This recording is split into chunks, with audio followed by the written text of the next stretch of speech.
Bang Garni, ya saya termasuk orang yang gak banyak-banyak kecewa sih, tapi kecewa bener. Gitu. Kenapa demikian ya? Kebetulan saya baru punya YouTube ya. Saya kan mengawali YouTube saya itu dengan apa istilahnya itu kabinet ahli. Karena memang Pak Prabowo waktu itu mengatakan bahwa dia akan membentuk kabinet ahli. Second kabinet. Second kabinet. Dan kita tahu dalam sejarah Indonesia, second kabinet itu diawali oleh kabinet Natsir. Dan itu makanya saya awali seperti itu, dan walaupun waktu itu kita tahu semua politisi itu atau orang-orang cerdas banyak jadi politisi, makanya Natsir lebih mendahulukan keahlian ketimbang asal partai. Ya. Jadi saya berharap seperti itu. Dan kita juga tahu kabinet kita pada masa lalu nggak banyak-banyak banget jumlahnya, nggak gendut ya. Dan ini terjadi bukan cuma pada masa kabinet Natsir, tapi juga kabinet Sukiman, kabinet Wilopo ya, termasuk juga sampai ke kabinet Ali Sastroamidjojo ya, yang memang jumlahnya agak lumayan ya, 37 kalau nggak salah ya. Dan kalau kita lihat juga pada masa Bung Karno, ini yang kemudian mengagetkan ya, ketika Bung Karno kemudian membangun kabinet yang disebut dengan Dwi Kora I dan Dwi Kora II. Itulah yang kemudian melahirkan apa yang disebut dengan kabinet 100 menteri. Dan jumlahnya waktu itu nggak tanggung-tanggung ya, kabinet Dwi Kora II itu 132 menteri. Makanya ketika Pak Prabowo itu jumlah anggota kabinetnya 109, saya langsung refer ke masa lalu, waduh ini kabinet 100 menteri lagi ya. Sebetulnya kalau kita lihat apa kapasitas orang-orang yang di dalamnya ya, saya nggak terlalu khawatir.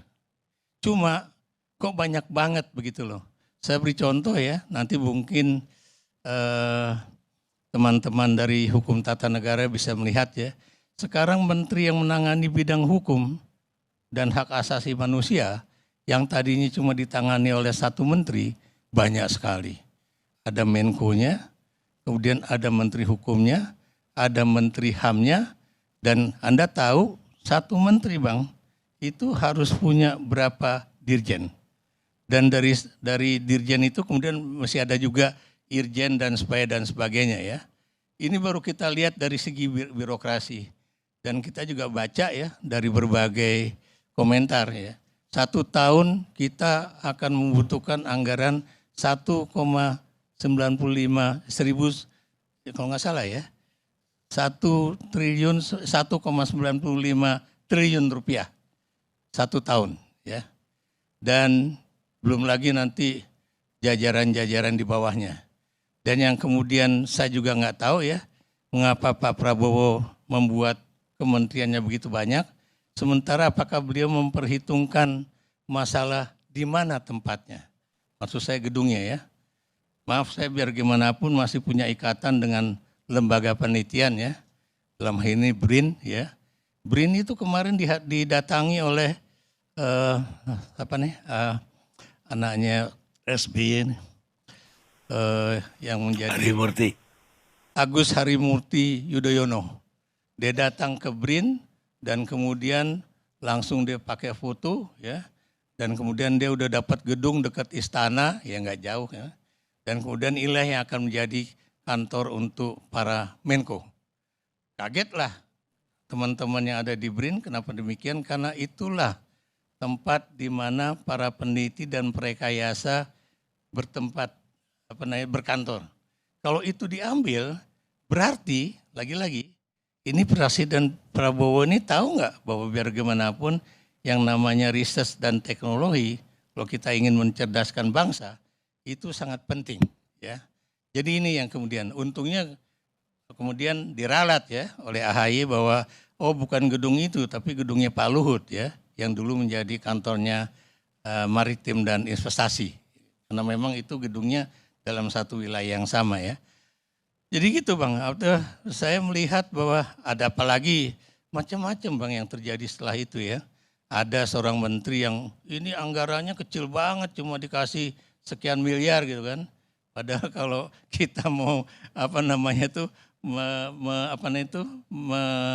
melaksanakan persoalan hak asasi manusia, katanya paling enggak berapa 20 triliun rupiah. Malah dia mau bikin universitas hak asasi manusia gitu kan. Ini juga menjadi satu hal yang kenapa? Pertama di dunia. Ya, ini yang menarik juga. Dan yang saya takutkan Bang ya, itu adalah bahwa terlalu dipecahnya berbagai kementerian itu menyebabkan siapa kemudian memiliki authority untuk membuat suatu kebijakan, kan? Ini yang bukan cuma dalam bidang hukum ya, tapi juga dalam bidang yang lain-lain, termasuk dalam bidang ekonomi. Dan kalau Abang juga ngelihat yang ada di media sosial sekarang, jumlah menteri yang berasal dari partai politik itu persentasenya masih tertinggi, ya. Bahkan mengalahkan dari mereka yang berasal dari profesional, pengusaha, TNI Polri, dan juga kalangan pendidik lah gitu. Jadi ini yang kemudian menjadi kekecewaan saya ya. Bagaimana mungkin Pak Prabowo yang tadinya benar-benar aktif mengkampanyekan zakon kabinet, tiba-tiba ini seperti kabinet bagi-bagi kursi gitu kan.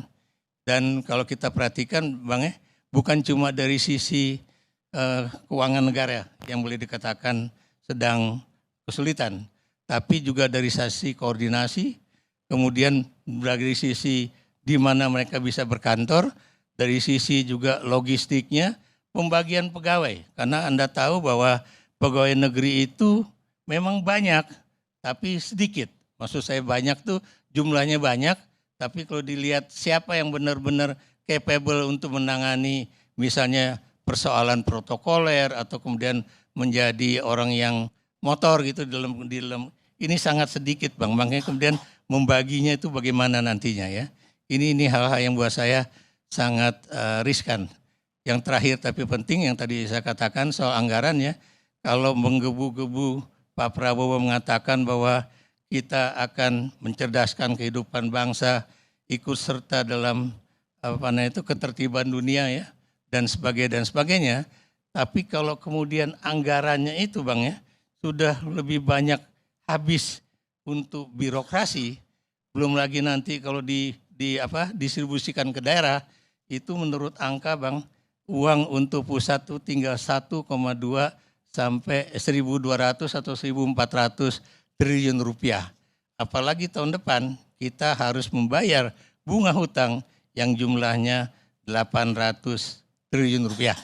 Makanya waktu di dalam YouTube saya yang terakhir itu ya mengenai 100 hari pemerintahan Presiden Prabowo, saya katakan inilah saatnya Presiden Prabowo itu menarik pajak dari orang-orang kaya. Karena jumlah orang kaya di Indonesia itu kan antara 200 sampai 500 itu kan lumayan tuh. Kalau ditarik pajak perorangannya itu paling enggak 1 tahun kita bisa mendapatkan angka di atas 1.000 triliun rupiah. Paling tidak ini gotong royong antara the have and the have nots gitu kan. Supaya juga kesenjangan antara yang kaya dan yang miskin itu juga berkurang ya. Dan ini juga supaya apa yang dia cita-citakan supaya anak-anak Indonesia itu memiliki gizi yang baik, supaya anak-anak Indonesia itu bisa bersekolah, supaya anak-anak Indonesia bisa kuliah dengan uang yang boleh dikatakan sanggup mereka bayarkan ya. Ini juga bisa tercapai. Tapi satu hal juga yang saya bangga bahwa Presiden Prabowo ketika meninggalkan tempat upacara, dia menggunakan satu prototipe mobil yang dibuat oleh Pindad ya. Lagi-lagi saya katakan mudah-mudahan ini bukanlah pencitraan seperti yang dilakukan oleh Jokowi waktu masuk Jakarta dengan mobil SMK. Saya juga ikut bangga karena biar gimana pun mobil itu buatan Pindad dan klasifikasinya bisa untuk pejabat tertinggi negara. Ini buat saya membanggakan. Dan mudah-mudahan ini juga menjadi suatu pertanda bahwa nanti industri strategis kita juga akan bisa berkembang di bawah Presiden Prabowo Subianto. Saya pikir itu aja Bang yang awal. Terima kasih.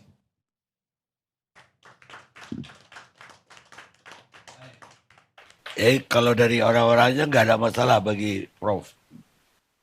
Saya tidak mengecilkan orang-orang. Jadi per individu buat saya sebagian besar dari pilihan Pak Prabowo itu nilainya lumayan lah. Walaupun tadi saya katakan terlalu banyak politisinya ya. Tapi kalau kemudian ini dilihat dari jumlah, ini yang saya katakan kebanyakan. Kenapa demikian? Karena nanti porsi untuk menghabiskan anggaran hanya untuk birokrasi pemerintahan itu akan sangat mengurangi anggaran untuk pembangunan. Gitu.